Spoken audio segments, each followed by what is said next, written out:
ভিত্তি হচ্ছে তাওহীদ। আওয়াজ করে বলতে হবে সবাই, ঐক্যের ভিত্তি কি? যেই বলবে লা ইলাহা ইল্লাল্লাহ, ও আমার ভাই, তার জন্য আমার হৃদয়ে দরদ, মায়ামাখা দরদ, ভালোবাসা আছে না নাই? লা ইলাহা ইল্লাল্লাহ আর একটা মুহাম্মাদুর রাসূলুল্লাহ সাল্লাল্লাহু আলাইহি ওয়াসাল্লাম, এই দুইটা মিলে আমাদের ঈমান, এই দুইটা মিলে আমাদের ঈমান। তো আমাদের এই কলমার দুই অংশকে ঘিরে যদিও আমাদের ঈমান, কিন্তু ঈমানের সেন্টার পয়েন্ট যেটার উপর ভিত্তি করে পৃথিবীর মানুষ 5 ভাগে বিভক্ত, সেটা কিন্তু তাওহীদ না, সেটা হচ্ছে রিসালাত। পৃথিবীর মধ্যে আল্লাহ মানেন না এমন মানুষ আপনি বোধহয় টর্চ লাইট দিয়ে খুঁজে বের করতে হবে, যে ব্যক্তি আল্লাহ মানেন। যারা বলে আল্লাহ মানে না মানে নাস্তিক। আমাদের অনেক ভাই আছে না ভান ধরে, নাস্তিকতার ভান ধরে, পাসপোর্টের কালারকে সবুজ থেকে লাল বানানোর জন্য। এমন ব্যক্তিকেও যদি আপনি বলেন যে প্যান্ডেলটা দেখতেছেন না, এই প্যান্ডেলটা আল্লাহ বানিয়েছেন, সে বিশ্বাস করবে না। সে আপনাকে বলবে আপনার মাথায় দোষ আছে, ছোটখাটো একটা প্যান্ডেল বানানোর জন্য আল্লাহর দরকার হয়। কিন্তু সে বলেছে সে আল্লাহ বিশ্বাস করে না। একই ব্যক্তিকে এখান থেকে বের করে যদি সমুদ্র দেখিয়ে বলেন এটা আমার দাদা করেছে, সে বলবে বলছি না আপনার মাথায় দোষ আছে। এত বড় সমুদ্র কখনো আপনার দাদা বানাইতে পারে না, অথচ সে বলতেছে সে বিশ্বাস করে না। কিন্তু সে বুঝে মহান জিনিস মহান কেউ বাদে বানানো সম্ভব না। আপনারা বুঝতে পেরেছেন? পরীক্ষা করে দেখতে পারেন। পরীক্ষা করে আপনি শুধু পাহাড় দেখিয়ে যদি বলেন ভাইজান এই পাহাড় দেখতেছেন না, এটা আমার দাদা বানিয়েছেন, বিশ্বাস করবে না কোনোদিন। একই ব্যক্তিকে প্যান্ডেল দেখিয়ে যদি বলেন আল্লাহ বানিয়েছেন, এটাও বিশ্বাস করবে না। কেন? প্রত্যেক ব্যক্তি সৃষ্টিগতভাবে প্রকৃতিগতভাবে জানেন যে বড় জিনিস যিনি মহান তিনি বানান, আর ক্ষুদ্র জিনিস আমরা যারা ক্ষুদ্র আছি তারা বানায়। সম্মানিত উপস্থিতি, তো আমরা মেইনলি কলমার মধ্যে যদিও অংশ তাওহীদ এবং রিসালাতের সেন্টার পয়েন্ট, যেটার মাধ্যমে পৃথিবীর মানুষ বিভিন্ন ভাবে বিভক্ত, এটা মূল জায়গা হচ্ছে রিসালাত। আপনার আখিরাতের বিশ্বাস, ফেরেশতার বিশ্বাস, সমস্ত বিশ্বাস, ইভেন তাওহীদ, এটা তাওহীদ হবে, ঈমান হবে যদি আপনার রিসালাতের জায়গা ঠিক থাকে। আমি আপনাকে জিনিসটা বুঝাবো একটু পরে। শুধু এতটুকু আপনাদেরকে বলে রাখি, ইহুদ যাদেরকে বলেন তারা কিন্তু এক আল্লাহতে বিশ্বাসী। খ্রিস্টানদের মধ্যে সবাই যে ঈসা আলাইহিস সালামকে আল্লাহর পুত্র বলে সেরকম না। খ্রিস্টানদের মধ্যে পার্সেন্টেজ অনেক কম, কিন্তু অনেক খ্রিস্টান আছে যারা আসলেই খ্রিস্টান, তারা ঈসা আলাইহিস সালামকে আল্লাহর পুত্র বলে না। তারা কাপড় চোপড়ও কিন্তু এই এদের মতো পরে না, তাদের কাপড় চোপড় অনেক শালীন, মোজা পরে। আমরা যেরকম আমাদের মহিলারা হিজাব পরে, তারাও হিজাব পরে। সংখ্যা যদিও অনেক কম, কিন্তু আপনি মুসলমান বলতে পারবেন? পারবেন না। আমাদের দেশে যারা হিন্দু ভাই, তারা যদিও বিভিন্ন আইডলের পূজা করে, কিন্তু আপনারা জানেন অনেক হিন্দু আছে যারা তাদের ধর্মকে প্র্যাকটিস করে। তারা রাতের বেলায় উঠে, আমরা যেমন আল্লাহ আল্লাহ জিকির করি, তারও একটা শব্দের রেপিটেশন করে। সেই শব্দটা আমরা এখানে নাই বললাম, কিন্তু তারাও শেষ বিকালে এক জায়গার মধ্যে বিশ্বাসী। যদিও আমরা এদেরকে ধরি না, এই ধর্মকে ধরি না, কিন্তু পৃথিবীর মধ্যে বেশিরভাগ মানুষ আল্লাহ এক, আল্লাহর একত্ববাদে বিশ্বাস করে। আমি আপনাদেরকে বললাম না, পৃথিবীর মানুষ রিসালাতকে ঘিরে 5 প্রকার। প্রথম প্রকারকে আমরা কাফের বলি না? কাফের মানে হচ্ছে অস্বীকারী। আমি মাদ্রাসার ছাত্রদের দৃষ্টি আকর্ষণ করব, আমরা এগুলো একটু কনসেন্ট্রেট করি। যদি আপনারা জানেন তাইলে তো আরো ভালো। কাফের, কাফারা ইয়াকফুরু, এটার মানে হচ্ছে অস্বীকার করা। কাফারা মানে কি? অস্বীকার করা। কাফেরকে কাফের কেন বলা হয়? অস্বীকার করে সেই কারণে। কাফের মানে কিন্তু শুধু অস্বীকার করা না। কাফারা শব্দ পবিত্র কোরআনের মধ্যে অস্বীকার করার অর্থে ব্যবহৃত হয়েছে। হাইড করা মানে লুকানো, এটার অর্থ ব্যবহৃত হয়েছে। হাইড করা বা লুকানো, এই অর্থে একজন কৃষককেও কাফের বলা হয়। পবিত্র কোরআনে এসেছে, ইলামু আন্নামাল হায়াতুদ দুনিয়া লাইবুন ওয়া লাহবুন ওয়া জিনাতুন ওয়া তাফাখুরুন বাইনান নাস ওয়া তাকাসুরুন ফিল আমওয়ালি ওয়াল আওলাদি কামাসালি গাইসিন আ'জাবাল কুফফারা আই ফাল্লাহা নাবাতুহু। তো কৃষককে কাফের কেন বলে? কৃষক বীজকে জমিনের মধ্যে গোপন করে। এই গোপনীয়তার রেলেভেন্সের কারণে কৃষককেও কি বলা হয়েছে? কাফের বলা হয়েছে। রাতের অন্ধকার দিনের আলোকে আবৃত করে ফেলে, এই আবৃত করা কেউ কুফর বলে, কাফারা। তো আমরা এই কাফেরকে কাফের কেন বলা হয়? বলা হয় এই কারণে তারা সত্যটাকে জেনে গোপন করে। আমার শব্দগুলো খেয়াল করিয়েন, সত্যটাকে জেনে ডেলিভারেটলি ডেসপারেটলি গোপন করে, কে কারণে কাফের। কাফের কাকে বলি আমরা? আমার নবী সাল্লাল্লাহু আলাইহি ওয়াসাল্লাম, আমার নবীর মধ্যে ডাইমেনশন দুইটা, রেসালতের মধ্যে ডাইমেনশন দুইটা। একটাতে আমার নবী বাশার, আরেকটাতে একটা হচ্ছে বাশারিয়াতে বা মিসলিয়াতে মুস্তাফা। মিসলিয়াতে মুস্তাফা, মিসলিয়াত মানে কি? মিসলিয়াত মানে আমার নবী বাজারে গেছেন, যে বাজার থেকে নবী বাজার করেছেন একই বাজার থেকে আমিও বাজার করেছি, সমান সমান হয়ে গেল না? হায় হায় হায়। আমার নবীও শাদী করেছেন, আপনিও শাদী করেছেন। আমার নবীরও বন্ধু বান্ধব ছিল, আপনারও বন্ধু বান্ধব আছে। আমার নবীর দুইটা চোখ, চোখের ভিতরে মনি, আমারও আছে। আমার নবীর কান মুবারক, চুল মুবারক, পুরা বডি, এটাকে বলে কি? মিসলিয়াত মানে মতো। মিসলিয়াত মানে কি? মিসলিয়াত মানে এমন কিছু বৈশিষ্ট্য যেটা দেখলে এক ব্যক্তিকে আমার মতো মনে হয়। দেখুন আপনি যখন এগুলা দেখছেন আপনার আমার মতো মনে হয়েছে, ঠিক না? এটা হচ্ছে মিসলিয়াতে মুস্তাফা। এই দৃষ্টিতে আমার নবী বাশার, কোনো সন্দেহ আছে? আচ্ছা, তা আপনি একটা ধরে বসে থাকলে হবে না। আবার আমার নবীর আরেকটা ডাইমেনশন হচ্ছে ফজিলত।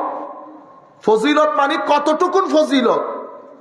তো আমার নবীকে কি বলা হচ্ছে? নবী। নবী শব্দটির অর্থ না জানলে আপনি নবুয়ত বুঝতে পারবেন? শব্দের অর্থ যতক্ষণ জানবেন না ততক্ষণ কনসেপ্ট ক্লিয়ার হয় না। তো নবী শব্দের তিনটা মূল অর্থ আছে। এটা আপনি হামজা দিয়ে পড়েন, হামজা ছাড়া পড়েন, নবী অথবা নবী, নাবা অথবা নাবা। হামজা দিয়ে পড়েন, ছাড়া পড়েন, এটা আমাদের বিষয় না, আমি শুধু অর্থটা আপনাদেরকে বলি। নবী মানি এমন হাস্তি যার সিনা মুবারকের মধ্যে অদৃশ্যের জ্ঞান দিয়ে আল্লাহ ভরপুর করে দিয়েছেন, তাকে নবী বলে। মানে মুআল্লাম। অথবা নবী বলা হয় এমন হাস্তিকে যাকে আমার আল্লাহ কুল কায়নাতের মধ্যে অদৃশ্যের জ্ঞান বন্টনকারী হিসেবে পাঠান। এই দৃষ্টিতে আমার নবী মুআল্লিম। নবী বমানা ফাইল অথবা নবী বমানা মফউল। ফাইল হলে মুআল্লিম, মফউল হলে মুআল্লাম। আচ্ছা, তো দুইটা অর্থ পেয়েছেন না? এগুলা কি ফজিলতের না নিচের? ফজিলতের। নবীর তৃতীয় অর্থ হচ্ছে কোন বড় উঁচু জায়গা, উঁচু একেবারে, যেটা মাইলকে মাইল দূর থেকে দেখা যায়, এটা সুউচ্চ স্থান হওয়ার কারণে নবী বলে। কেন? দূর থেকে মানুষ দেখে বুঝতে পারে কোন দিকে যাবেন। তো এই দৃষ্টিতে নবীকে নবী কেন বলে? নবীকে নবী বলা হয় কুল কায়নাতের সৃষ্টি অনেক নিচে, নবী অনেক উপরে, দূর থেকে দেখে মানুষ বুঝতে পারে কোন দিকে যাবে। আল মাকান আল মুরতাফে, অনেক উঁচে। তো কেন নবীকে নবী কেন বলা হয়? সামগ্রিক ভাবে স্ট্যাটাসগত দিক থেকে নবীর কোনো মেসাল নাই, নবীর কোনো মেসাল নাই। এই দিক থেকে নবী নবী। তাহলে নবীর মধ্যে একটা মিসলিয়ত, একটা ফজিলত। ফজিলত কতটুকুন? আকাশচুম্বী, মাথার টুপি পরে যাবে দেখতে গেলে। তো দুইটা হয়ে গেল না?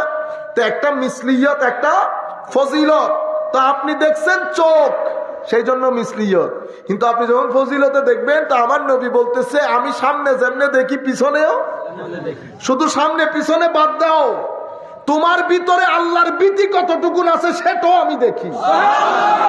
তো এখন দুই চোখ এক হয়েছে, দেখতে মিসলিয়ত কিন্তু বৈশিষ্ট্যগত দিক থেকে ওই উপরে। ঠিক আছে, আমার কানও কান, রক্ত চলাচল করতেছে, তো আমার নবীটা তো রক্ত চলাচল করতেছে। আমি 2 মিটার দূর থেকে ডাক দিলে শুনি না, আর আমার নবী বলতেছে আমি ওই কলমের আওয়াজ। কোন কলম? লৌহে মাহফুজে কলমের আওয়াজও আমার নবী শুনে। ওই দুইটা এক হয়ে গেছে, কানের দিক থেকে মিসলিয়ত, রক্ত চলাচলের দিক থেকেও মিসলিয়ত, কিন্তু কানের কোয়ালিটির মধ্যে নবী এক জায়গায়, উম্মত আরেক জায়গায়। দুইটা। আমার হাত ও হাত 5টা আঙ্গুল, আমার নবীর হাত মুবারক আপনার মতোই তো, যেটা দেখে আপনি আপনি আপনি আপনি বলতেছেন ওইটাই তো। কিন্তু আমার নবী হাতে এমনি আঙ্গুলের ইশারা যখন দেয় তো চাঁদ দ্বিখণ্ডিত হয়ে 2 পাহাড়ে চলে যায়। আমার নবী হাতের ইশারা যখন দেয় গাছ এসে আমার নবীর দরবারে সিজদায় লুটে পড়ে। আপনি সারাদিন এমনি এমনি ডাকেন দেখি, এটা হয় না। ঘটনা কোথায় ঘটছে জানেন? এটা আমাদের মানুষের প্রকৃতি, আমাদের নেচার, এটা মানুষের প্রকৃতিগত স্বভাব। এটা আপনি পরীক্ষা করেও দেখতে পারেন। আমি আপনাকে জেলা প্রশাসকের কাছে পাঠাইছি আপনার এলাকার হওয়ার কারণে। আমি বলতেছি ভাই যান, তবে উনি খেয়াল রাখবেন, দাপুটে মানুষ। আপনি গেলেন, দারোয়ান আপনাকে জিজ্ঞেস করলো কোত্থেকে আসছেন, কি ব্যাপার? দারোয়ানের গরম আরো বেশি না? আপনার তো ভয়ে ভিতর থেকে যান বের হয়ে যাওয়ার জোগাড়।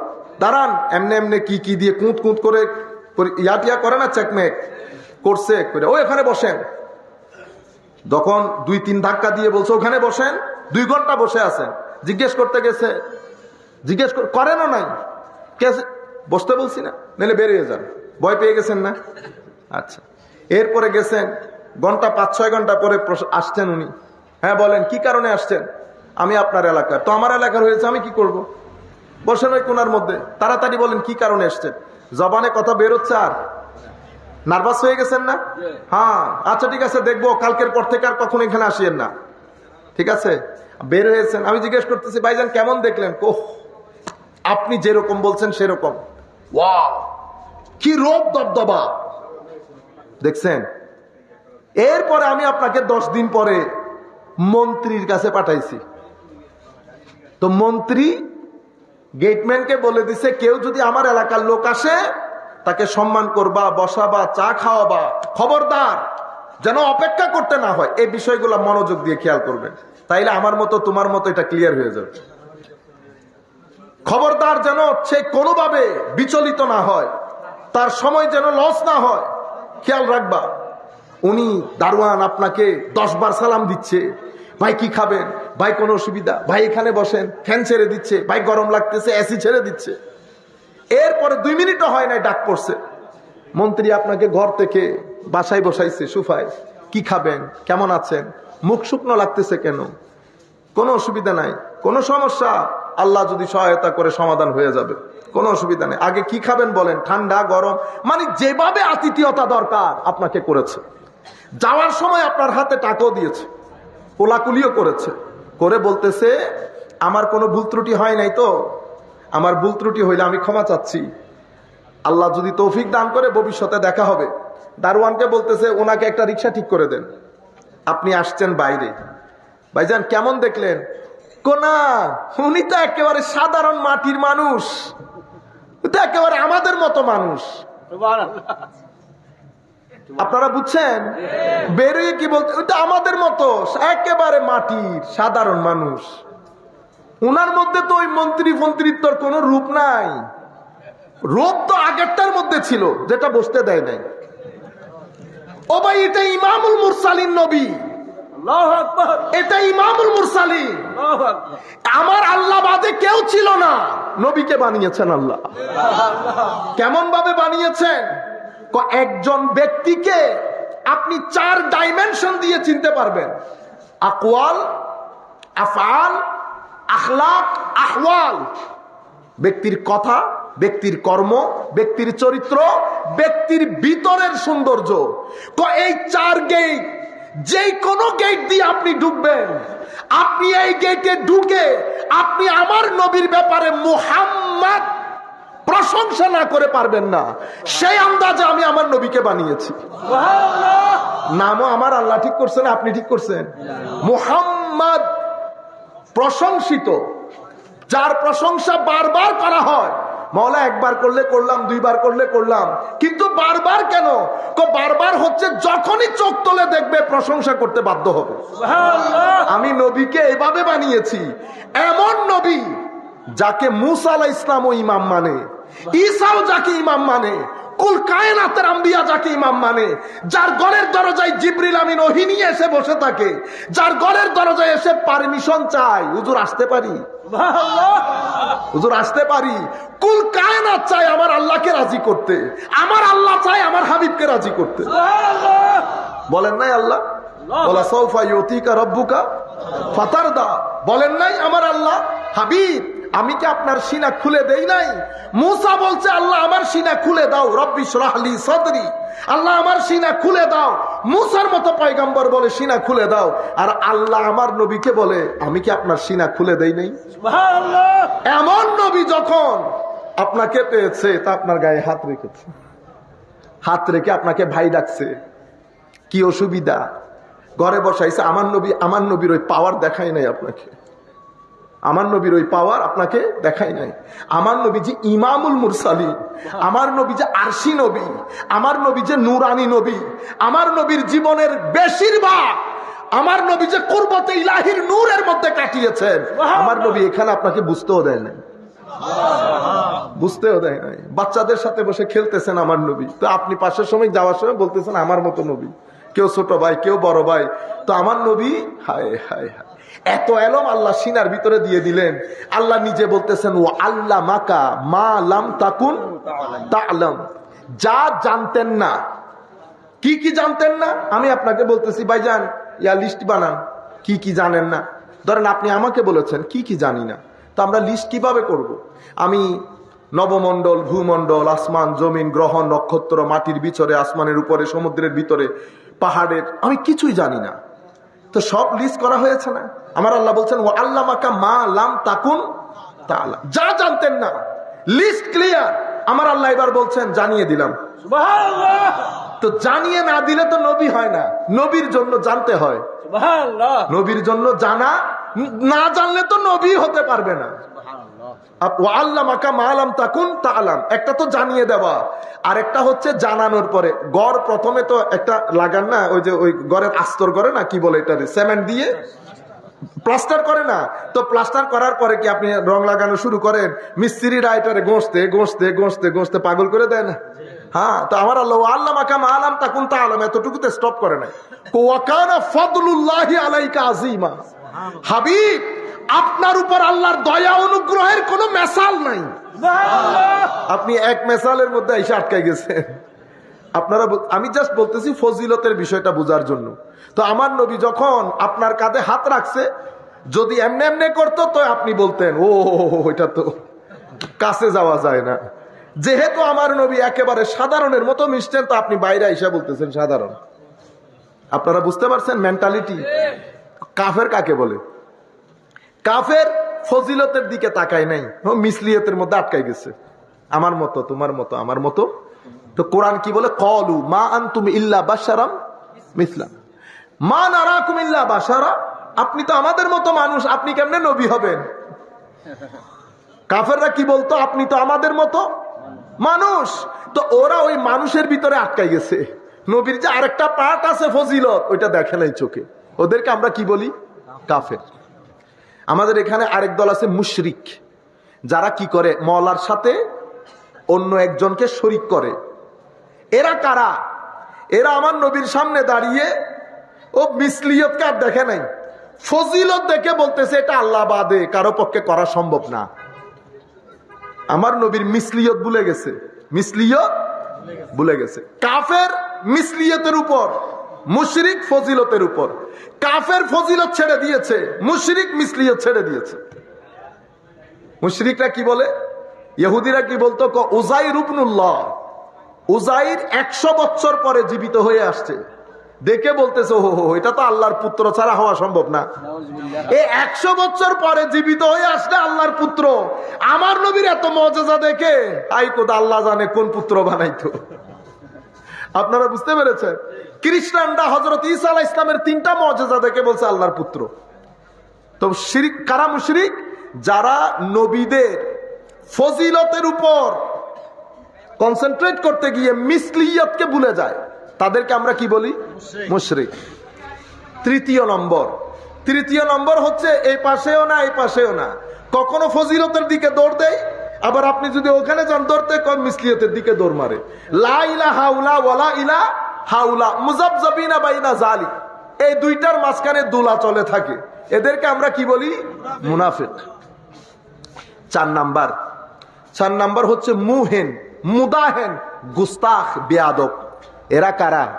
এরা আমার নবীর মিসলিয়তকে স্বীকার করে, নবী যে মানুষ স্বীকার করে, নবীর ফজিলতকে স্বীকার করে। ও স্বীকার করে না, স্বীকার করে, কিন্তু ওয়াজ করতে দেন মিসলিয়ত থেকে বেরোতে পারে না। বক্তব্য, জুমার বক্তব্য দিতে দেন, মিসলিয়ত থেকে বেরোতে পারে না। লিখতে দেন, মিসলিয়ত থেকে বেরোতে পারবে না। বক্তব্য কি? নবী আমার মতো, নবী সাধারণ মানুষ, নবী বড় ভাই, নবী এই, নবীর মা বাবা এখানে, নবী পরকালে জানেও না কি হবে, নবীর হাদিসের উপর আমল হয় না, নবীর হাদিস 300 বছর পরে আসছে, সুতরাং হাদিসের কোনো লিগ্যাল ভ্যালিডিটি নাই, নবী শেষ নবী না, নবী শেষ নবী হলেও ওনার পরও নবী আসতে পারে। নবীর সাথে একটা, আপনারা বুঝতে পেরেছেন কয়টা কথা হইল এখন? এরা কারা? এরা ফজিলতকে বিশ্বাস করে, মিসলিয়তকে বিশ্বাস করে। এটাকে যদি আমরা একাডেমিক ল্যাঙ্গুয়েজে বলি কি বলবো? একরারে ফজিলত, এসরারে মিসলিয়ত। ফজিলতের একরার, মিসলিয়তের উপর এসরার। এসরার মানে ও ঘুরে ফিরে এগুলা, আর অন্য কোনো কথা নাই। আপনারা বুঝতে পেরেছেন? আপনি কেমনে বুঝবেন? যখন কোন বক্তার বক্তব্যে, লেখকের লেখনীতে আমার নবীর শান বলার সময় বেশি শিরিক চিন্তা করতে গিয়ে হালকা শব্দ ব্যবহার করবে আমার নবীর শানে, অথবা আপনি বক্তব্য শুনে মনে করবেন ও নবী, ওই তো সাধারণ আমাদের মতোই মানুষ, ওনাকে আল্লাহ নবী বানিয়েছেন আর কি। যখন আপনার মনে এটা আসবে, অথবা আপনার মনে নবীর কথা বলতেছে যখন চেহারা উজ্জ্বল হচ্ছে না, অথবা আপনার ভিতরে শান্তি লাগতেছে না, আপনি তৌহিদের ভয়ে ভয়ে কাতর হয়ে আছেন, তাইলে বুঝতে হবে গন্ডগোল হয়েছে। আপনি কোন জায়গার মধ্যে আছেন? 4 নম্বরের মধ্যে, গুস্তাখের মধ্যে রয়ে গেলেন। আপনারা বুঝতে পেরেছেন? এই মেন্টালিটিটা আল্লাহ কোরআনে বর্ণনা দিয়েছে। কোরআনের মধ্যে একটা সূরার নাম সূরা কাফেরুন। সূরা কাফেরুন। আয়াত কয়টা? ছোট ছোট 5টা আয়াত না? কুল ইয়া আইয়ুহাল, পড়েন আমরা, লা আ'বুদু মা ওয়ালা আনতুম আবিদুনা মা আ'বুদ ওয়ালা আনা আবিদুন ওয়ালা আনতুম আবিদুনা মা আ'বুদ লাকুম দীনুকুম ওয়ালিয়া দিন। 6টা না? ছোট ছোট আয়াত। এখানে প্লেন কথা না, ইয়া আইয়ুহাল, কুল ইয়া আইয়ুহাল কাফেরুন। কত সুন্দর করে কাফেরদেরকে ডেকে যার যার বুঝ তারে তারে দিয়ে দিছে না? কোনো জোর জবরদস্তি নাই, মানলে মানো, না মানলে নাই। সূরাতুল মুনাফিকুনের আয়াত কয়টা? বড় সূরা না? সূরা মুনাফিকুন সূরা কাফেরুনের মতো 10-12টা সূরাকে গিলে খেয়ে ফেলতে পারবে না? তো এখন জিজ্ঞেস করতে ইচ্ছে করে না, আল্লাহ কাফেরুনের চেয়ে সূরা মুনাফিকুন বড় কেন? কাফের এত ডিস্টার্ব করবে না, মুনাফিক যে ডিস্টার্ব করবে। বুঝতে পেরেছেন? মেন্টালিটি আল্লাহ কত সুন্দর করে বর্ণনা দিয়েছে দেখেন। ইজা জাআকাল মুনাফিকুন, হাবিব আপনার কাছে যদি কোনো মুনাফিক আসে, কলু, এরা কি বলবে? নাশহাদু, আমরা সাক্ষ্য দিচ্ছি, ইন্নাকা, নিশ্চয় আপনি, দেখছেন নি, লা রাসূলুল্লাহ, অবশ্যই আল্লাহর রাসূল। মুনাফিক বলতেছে, মুনাফিক। তো হাবিব, মুনাফিক যখন আপনার দরবারে আসবে, সে আপনাকে দেখে বলবে আমরা সাক্ষ্য দিচ্ছি নিশ্চয় নিশ্চয় নিশ্চয় আপনি আল্লাহর রাসূল। এমন কথা যেই বলবে তাকে আপনি, তার ব্যাপারে আপনি সন্দেহ করতে পারবেন? পারবেন না। তা আমার নবী বলতেছে, আমার আল্লাহ বলতেছে, হাবিব আমি আল্লাহ সাক্ষ্য দিচ্ছি এরা মিথ্যুক। আমি আল্লাহ সাক্ষ্য দিচ্ছি এরা মিথ্যুক। এখন কথা দিয়ে আপনি কেমনে বুঝবেন সত্য মিথ্যা? সেই কারণে আমার আল্লাহ এর 2 আয়াত পরে মুনাফিকদের মেন্টালিটি বর্ণনা দিয়েছে। কারণ মুখের কথা আপনারটা সত্য হতেও পারে, সত্য নাও হতে পারে, কিন্তু মেন্টালিটি, মেন্টাল সেটিংস, এটা এত একটা দারুণ একটা জিনিস, আপনি সত্য লুকাইতে পারবেন না। সত্য লুকাইতে। এটা কি? এটা হচ্ছে আপনার ফেস। আপনার ফেসের মধ্যে আপনার মনের ভিতরে যে জিনিসটা আছে এই আয়নার মধ্যে সেটা ধরা পড়ে যায়। এই আয়নার মধ্যে এটা তো আমার আল্লাহ মেন্টালিটি বর্ণনা দিচ্ছে। হাবিব কেমনে বুঝবেন? তো বুঝবেন এভাবে, এটা হচ্ছে ইমানের বাউন্ডারি। ওই গেট, মেইন গেট, ফেরেশতা দাঁড়ায় আছে। তো আপনি ঢুকতে চাচ্ছেন, ফেরেশতা বলতেছে না ঢুকতে পারবে না। কেন?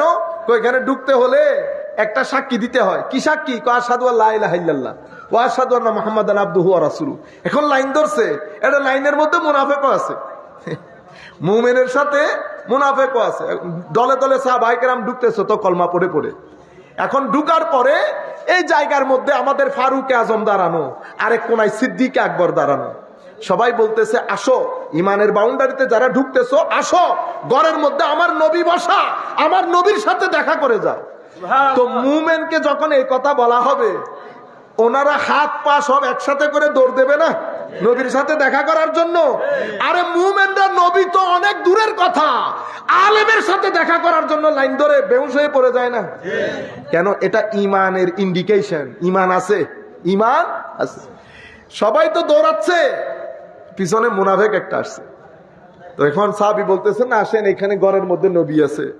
তার জবাব কি জানেন? তো নবী আছে, আমি কি করব? নবী আছে, আমি কি করব? আপনি কি চান আমি নবীর ইবাদত করব? কলমা পড়ছি, মুসলমান হইছি, হইছে তো। সে তার মতো করে চলে যাচ্ছে। এই সিনারিটা আমার আল্লাহ কোরআন শরীফের মধ্যে বর্ণনা দিচ্ছেন এই 2 আয়াত পরে। ওয়া ইজা কিলা লাহুম তাআলাউ ইস্তাগফির লাকুম রাসূলুল্লাহি লাওয়াউ রুউসাহুম ওয়া রাআইতাহুম ইয়াসুদ্দুনা ওয়া হুম মুস্তাকবিরুন। যদি তাদেরকে বলা হয়, আপনি কেমনে বুঝবেন? তাদের ভিতরে নেফাকতের রোগ রয়েছে। পবিত্র কোরআনে ইরশাদ হচ্ছে, যদি তাদেরকে বলা হয় ওয়া ইজা কিলা লাহুম তাআলাউ, আসো, ওই ঘরের মধ্যে নবী আছে। ইস্তাগফির লাকুম রাসূলুল্লাহ, তুমি নবীর দরবারে গিয়ে নবীর কাছে, আল্লাহর দরবারে বলো নবীকে শাফাআত করার জন্য। ইস্তাগফির লাকুম রাসূলুল্লাহ, আমার নবী তোমাদের জন্য আল্লাহর দরবারে ইস্তেগফার করবে, তোমাদের জন্য আল্লাহর দরবারে ক্ষমা চাইবে। নবীর সুপারিশ যদি না থাকে, আমি আল্লাহ তোমাকে ক্ষমা করব না। অথচ আল্লাহর দরবারে যেখানেই চান আপনি ক্ষমা চাইতে পারবেন, কোনো গ্রামার নাই।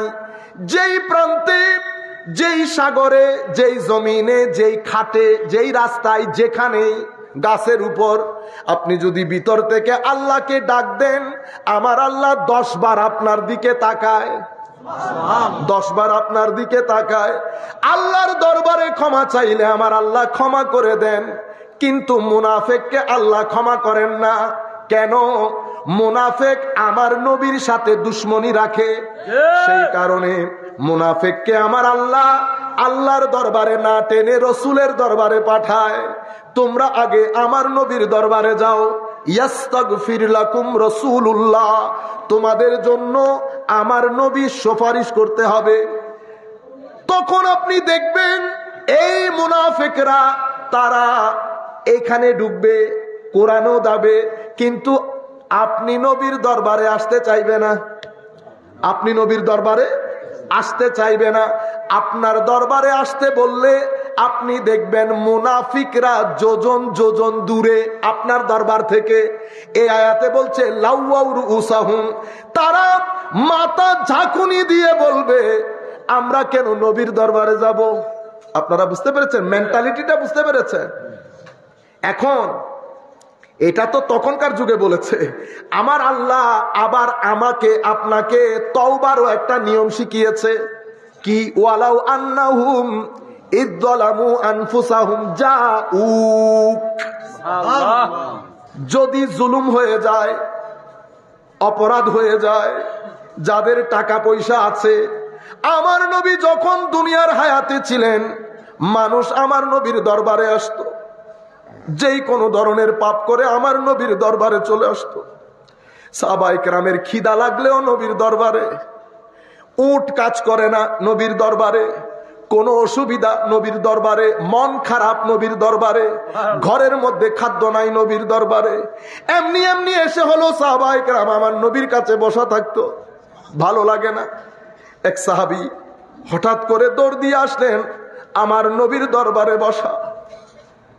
যাওয়ার সময় বলতেছি, ইয়া রাসূলুল্লাহ, একটা প্রশ্ন আমার মাথার মধ্যে ঘুরে, হুজুর এখন যখন আপনার দরবারে আসতে ইচ্ছে করে, অন্তরকে শীতল করতে ইচ্ছে করে, আমরা আপনার দরবারে আসি, কাল কিয়ামতের ময়দানে আপনি দুনিয়া থেকে চলে যাওয়ার পরে আল্লাহ তো আপনার জায়গা অনেক উপরে রেখেছে, আমি তো সেই জায়গায় পৌঁছাইতে পারবো না, হুজুর পরকালে আমি আপনাকে কোথায় খুঁজবো? সাহাবায়ে কেরামের অবস্থা দেখছেন। আমরা এই জিনিসটাকে সুন্নিয়ত বলে, আপনারা বলেন না আমরা বেশি বেশি করি, বেশি বেশি করি না, এটাকে সুন্নিয়ত বলে। সাহাবী এখন জান্নাতের চিন্তা করতেছে না নবীর চিন্তা করতেছে? নবীর। তখন আমার নবী চুপ হয়ে গেছে। আমার নবী চাচ্ছিলেন এই প্রশ্নের উত্তর, আল্লাহ দেখ। আমার আল্লাহ আয়াত নাজিল করলেন, হাবিব বলে দেন যারা আল্লাহ এবং রসুলের আনুগত্য করে তাদের হাসর আল্লাহ রসুলের সাথে হবে। এর চেয়ে বড় তিরমিজি শরীফের রিওয়ায়াতের মধ্যে এক সাহাবী জলিলুল কদর সাহাবী আমার নবীকে জিজ্ঞেস করছেন, হুজুর একটা প্রশ্ন আছে। কি প্রশ্ন? হুজুর এক ব্যক্তি আরেক ব্যক্তিকে মহব্বত করে, কিন্তু এই ব্যক্তির আমল যাকে মহব্বত করে সেই ব্যক্তির আমলের মতো না। এতটুকুন বলার পরে আমার নবী বুঝে গেছেন সাহাবী কি বলতে চাচ্ছেন। আমার নবী বলছেন, করো প্রশ্ন। হুজুর যিনি মহব্বত করেন ওনার আমল যাকে মহব্বত করা হয় তার মতো না। হুজুর কিয়ামতের ময়দানে কি রকম হবে? এই ব্যক্তি কি ওই ব্যক্তির সাক্ষাৎ পাবে কিনা? আমার নবী বুঝতে পেরেছেন সাহাবী কি বলতে চাচ্ছে। আমার নবী জবাব দিলেন, তুমি যাকে মহব্বত করো তার সাথে তোমার হাসর হবে। এটা শোনার পরে সাহাবীর ভিতরে জজবার সমুদ্র উত্তাল তরঙ্গের মতো ঢেউ খেলতেছে। উনি আবার প্রশ্ন করলেন, হুজুর এই ব্যক্তির আমল তো ওই ব্যক্তির মতো না। আমার নবী তো বুঝতে পেরেছেন সাহাবী কোন উত্তর চাচ্ছে। আমার নবী বলছে, বেটা আলমার উমান আহাব, এ যাকে পছন্দ করে মহব্বত করে ওর সাথে ওর হাসর হবে। উনি আবার বলতেছেন, হুজুর আমল তো ওই ব্যক্তির মতো না। দূর, আলমার উমা আমান আহাব, আমল না হলেও মহাব্বতের কারণে হাসর একসাথে হবে। আমরা আল্লাহর নবীর দরবারে আরজি দিচ্ছি, ইয়া রাসূলুল্লাহ আমরা গুনাহগার, কোনো সন্দেহ নাই। আমাদের মতো জালেম দুনিয়ার মধ্যে আরেকটা নাই, কোনো সন্দেহ নাই। কিন্তু ইয়া রাসূলুল্লাহ এটারও তো সন্দেহ নাই, আমরা আপনাকে ভালোবাসি। ইয়া রাসূলুল্লাহ আমাদের ভালোবাসা কিরকম? আমার বাবাও যদি আপনার শানে বিন্দু পরিমাণ গুস্তাখি করে আমাদের সিনার ভিতরে আগুন ধরে।